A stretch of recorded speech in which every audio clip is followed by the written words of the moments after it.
6. Dishonest pieces of money advice social media has been feeding you. I used to believe some of these things myself. I used to repeat them. I used to tell people, just be disciplined with your spending. Samari. Work harder. Stay consistent, and eventually you will become wealthy. But something changed. I started meeting people. I started interacting with people who were working extremely hard but were still struggling. I met people who were disciplined but had very little left after paying their basic expenses.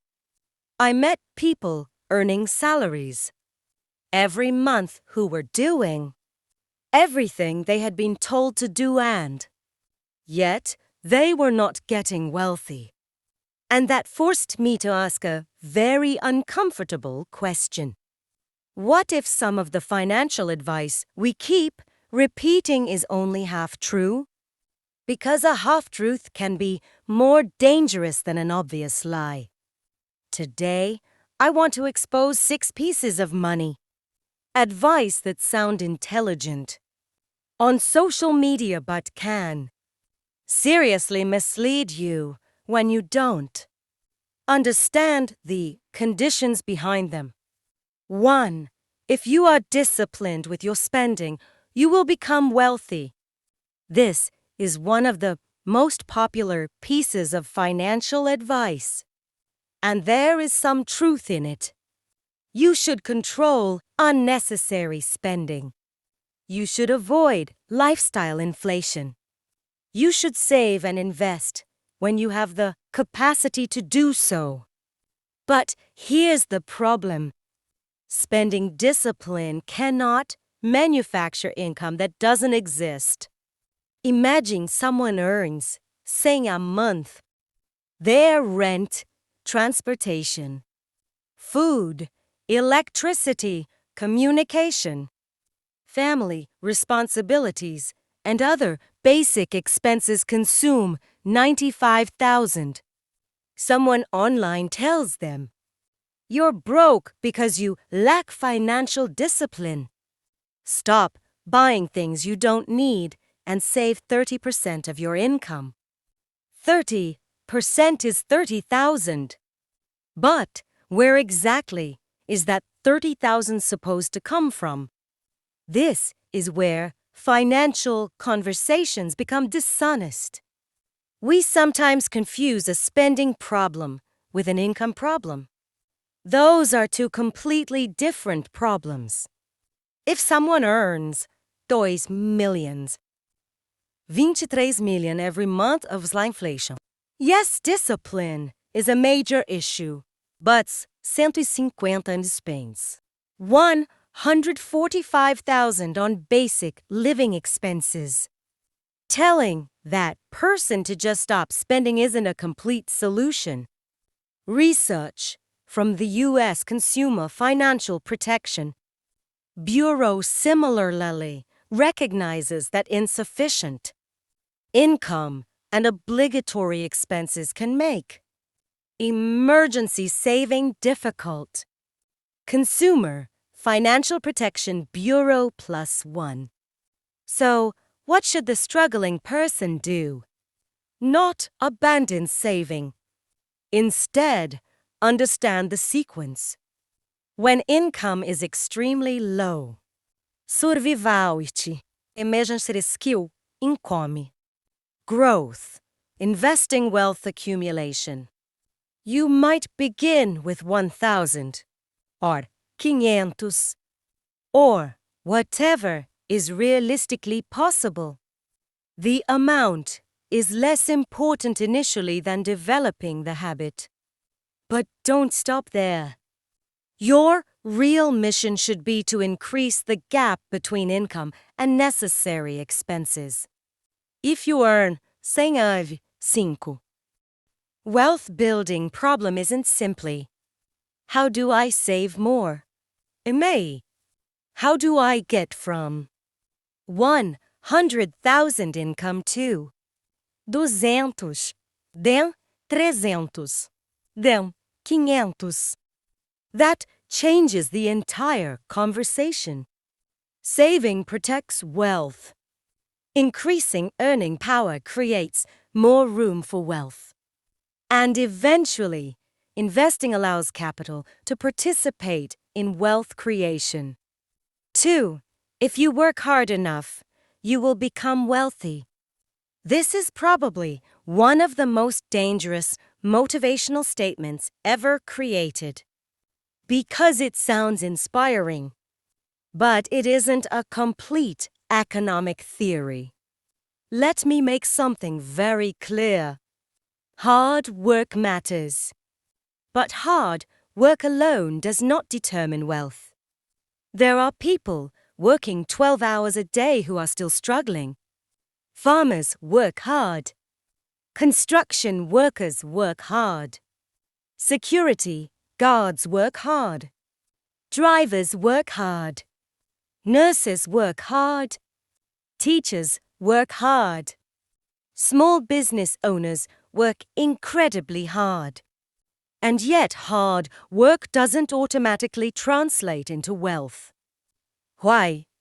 Because the market does not simply pay you according to how exhausted you are.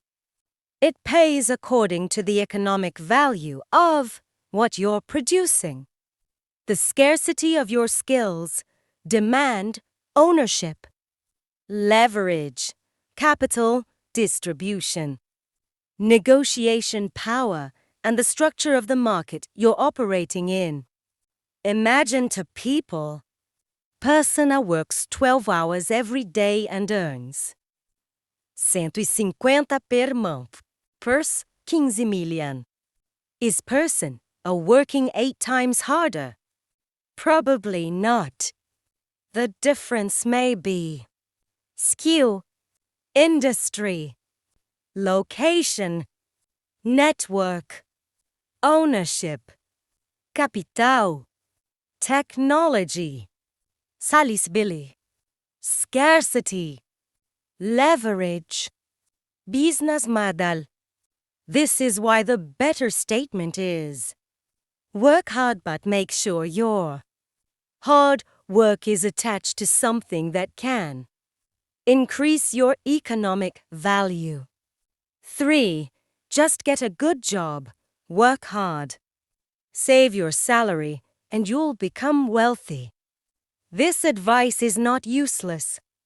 A good job can absolutely be part of a wealth-building strategy. But here's what social media often leaves out. A salary is income. It is not automatically wealth. Sapo, 500 every month. You work for 30 years. You receive promotions. Your salary increases. But every time your income increases, your lifestyle increases too.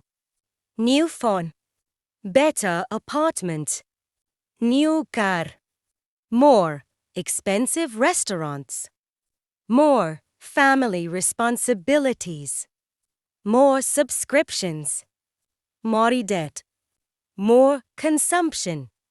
Eventually you reach a point where you're earning much more than you used to, but your financial position hasn't changed dramatically.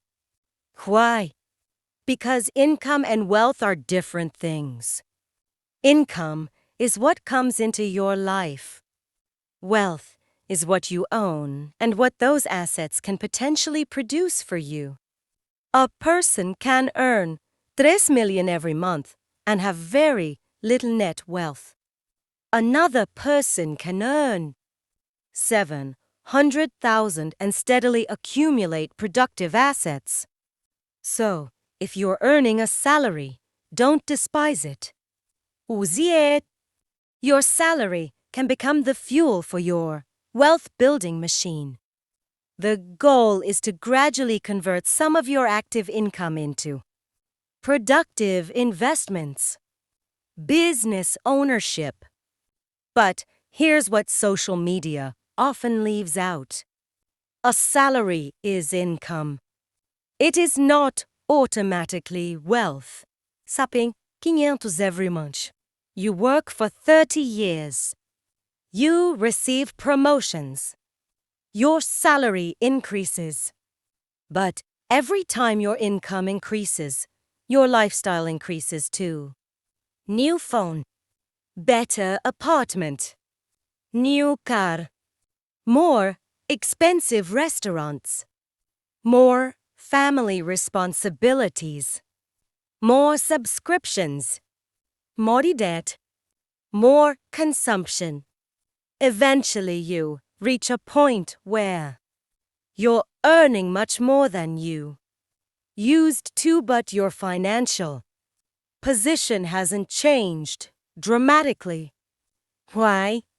Because income and wealth are different things. Income is what comes into your life. Wealth is what you own and what those assets can potentially produce for you.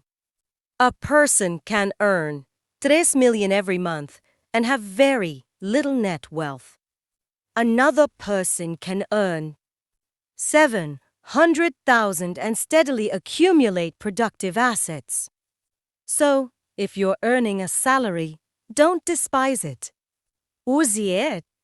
Your salary can become the fuel for your wealth-building machine.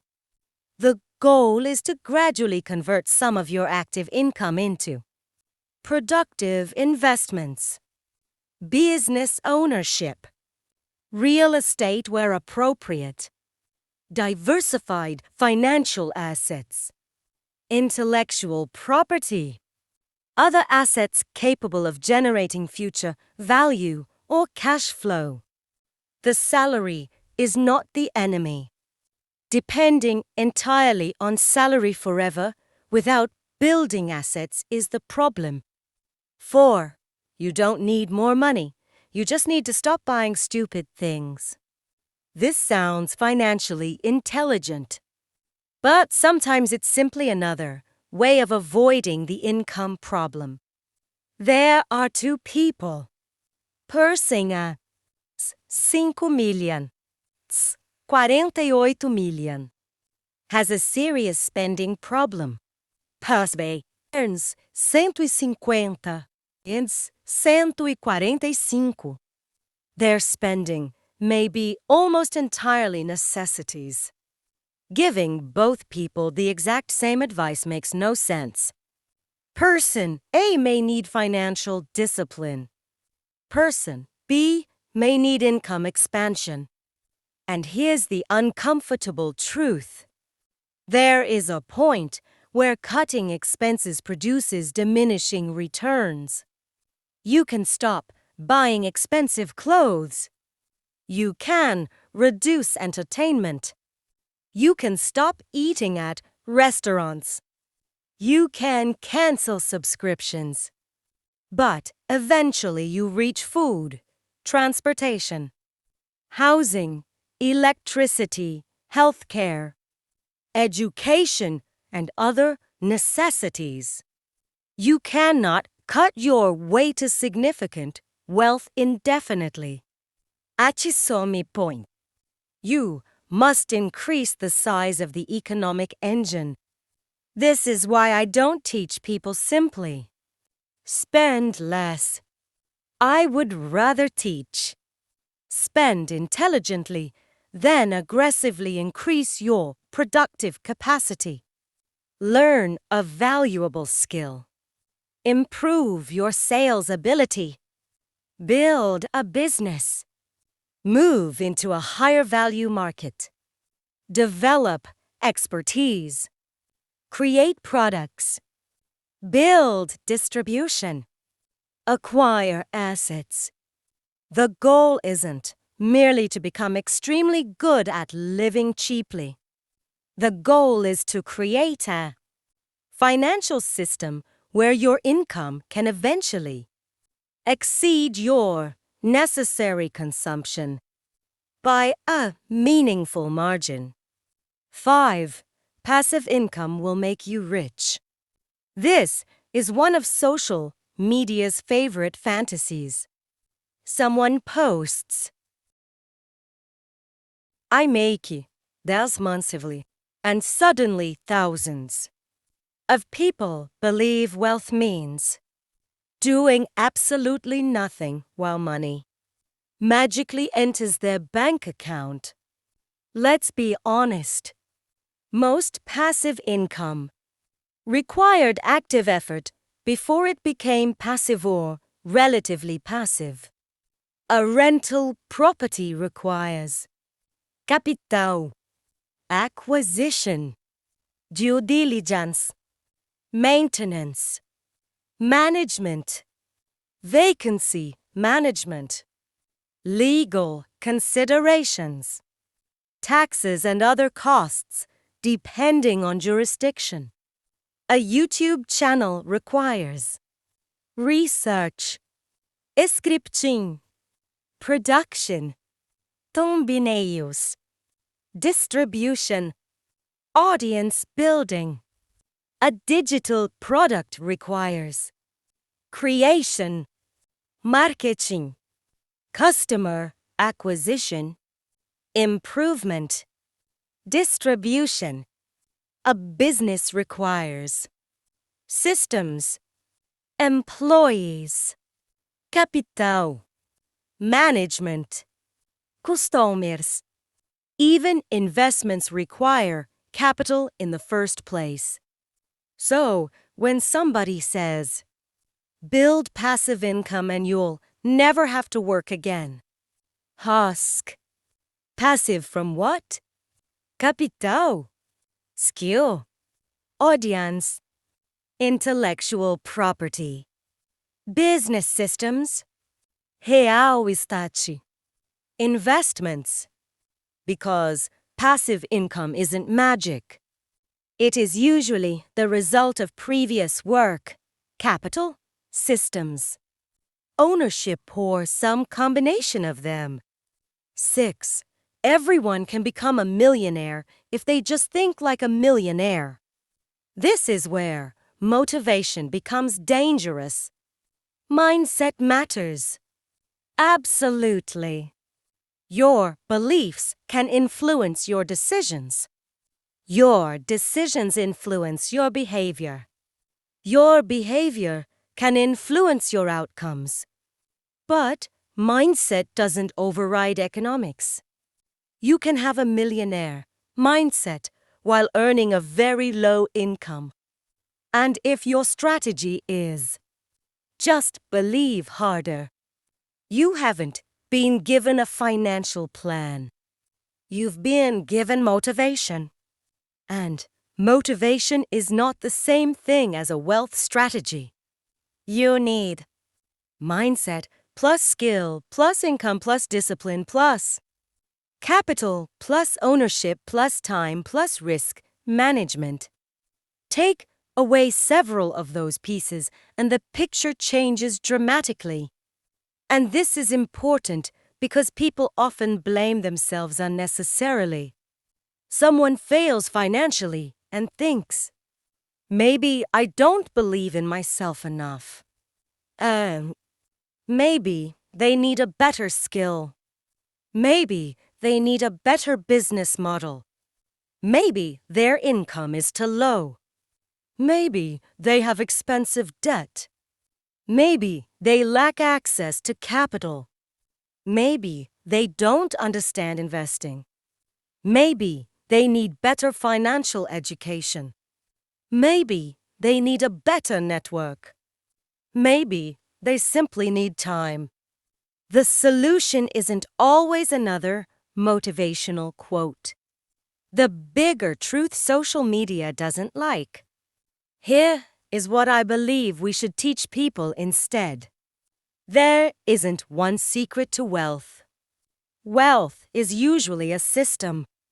Think about it like a machine. Step 1. Increase your earning power. If your income is too small, work on becoming more economically valuable. Step 2. Control your lifestyle. Don't allow every increase in income to become an increase in consumption. Step 3. Create a financial margin. You need money left over after necessary expenses. Step 4. Build financial resilience. Emergency savings can protect you from turning unexpected expenses into expensive debt. Step 5. Acquire productive assets. Don't let every naira you earn immediately become consumption. Step 6. Increase ownership and leverage. Eventually, wealth becomes less about how many hours you personally work and more about what you own, control, build, or participate in. And this is where your story becomes powerful. You can tell your audience, I want to correct something. I have repeated some of these statements before, and I'm not ashamed to say that. Because sometimes you don't know what you don't know. When I was consuming motivational content, some of these statements sounded completely logical. But after meeting different people, studying different situations and watching how money actually moves, I realized something. Financial advice without context can become financial misinformation. Telling a person with a huge income to control their spending is good advice. Telling someone who barely earns enough to survive that their entire problem is spending discipline is incomplete. Telling someone to work hard is good advice. Telling them that hard work guarantees wealth is false. Telling someone to get a job is practical. Telling them that a salary automatically creates wealth is misleading. Telling someone to invest is useful. Telling someone with no emergency reserve, expensive debt, and unstable income to chase investments without understanding risk can be dangerous. And telling everyone that they can become rich simply by changing their mindset is motivational. But it isn't enough. Wealth is not created by one habit.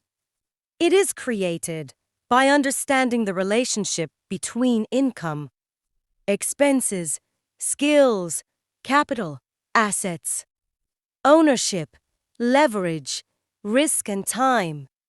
The final message. And I would end the documentary with something like this.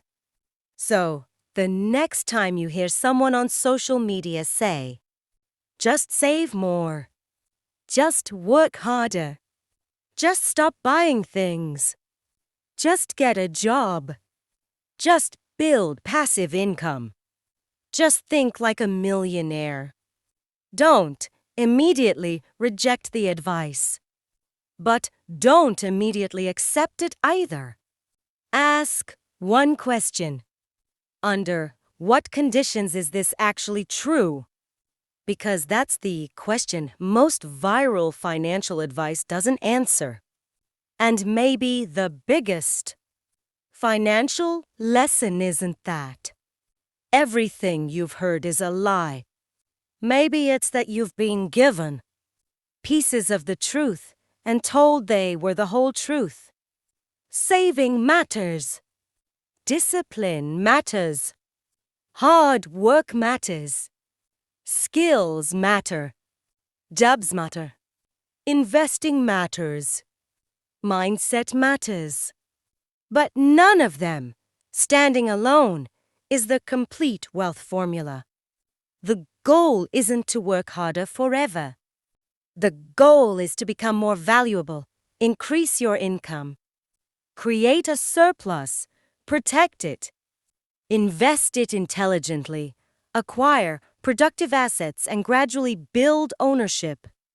That's a much harder message to sell on social media. But it's a much more honest one. 6. Dishonest. money advice they've been feeding you on social media.